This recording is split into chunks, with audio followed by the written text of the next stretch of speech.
welcome back to my kitchen. Well, it's the new year and we're all trying to be a bit healthy, but we still want the occasional treat. So how about a chocolate cake that only has eggs, cocoa and sugar in it? So it's also good for people who don't eat dairy or gluten.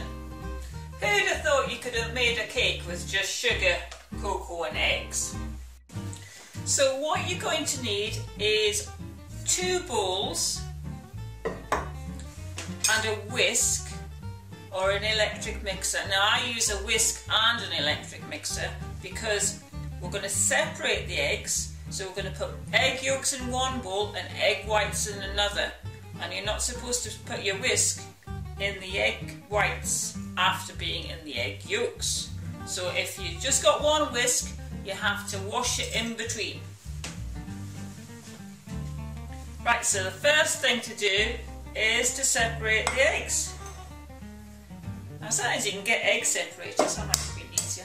So I'm going to put the egg whites in this bowl and the egg yolks in that bowl. Whoa.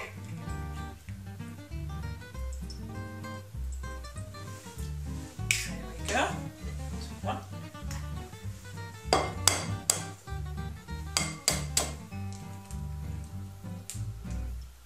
Open them very gently and you can flip them over. It doesn't matter if you get a little bit of egg white in the yolks, but it's better not to get any yolk in the whites.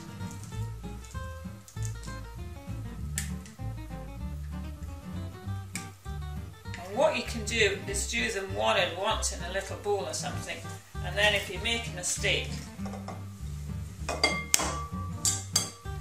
get a bit of egg yolk in.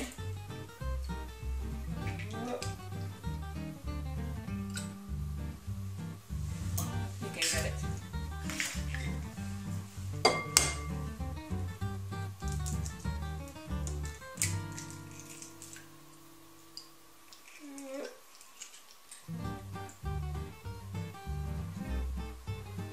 Oh, William, here's a train!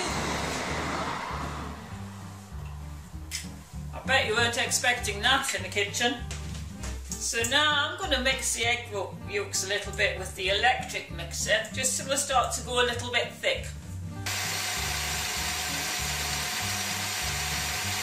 And then we need 5 ounces of caster sugar.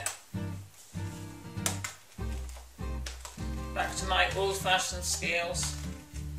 I have to wait till oh, that's about balanced, isn't it?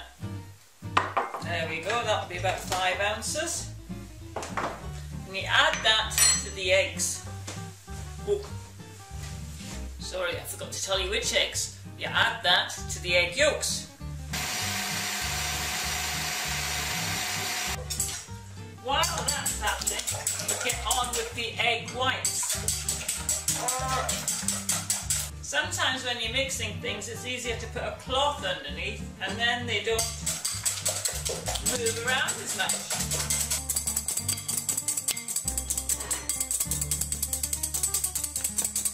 So you should have soft peaks. There you go. So it's not as thick as when you're making meringue, but nice soft peaks. And you might think that you don't need a big bowl, but it grows when you're mixing it, so you need quite a big bowl to start with. So we've got one thing left. And we need 2 ounces of cocoa. Oh, am I going to get 2 ounces out of here? Don't worry, I've got another one in the cupboard. Somewhere.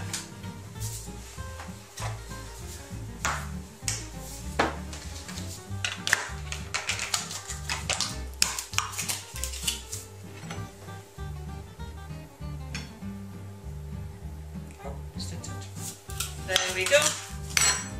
And we add the cocoa to the eggs. Oh, I didn't say which eggs. You add the cocoa to the egg yolks.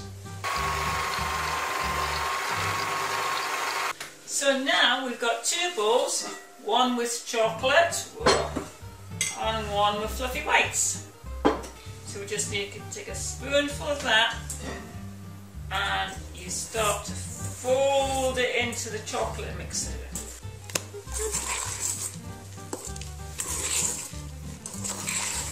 You're just folding in all the bubbles from the egg white. And then when all the egg white's in and it's one colour, there's no egg whitey lumps left, it's ready to go in the baking tin. And now that's ready to go in the oven. When it's ready, it should be quite firm, and you can see it's just come around away from the edge a little bit. So you leave it in the tin to cool. And don't worry, it will go down a bit as it cools, but it shouldn't go completely flat. For my filling, I put chocolate cream made with cream, cocoa and a little bit of icing sugar and some blackcurrant jam. But cherries are nice in chocolate cake, so cherries and cream. Or if you don't eat dairy, you could have vegan ice cream, and you could even make a chocolate sauce with hot water, icing sugar and cocoa powder. See what things you can come up with. Bon appetit! Yummy!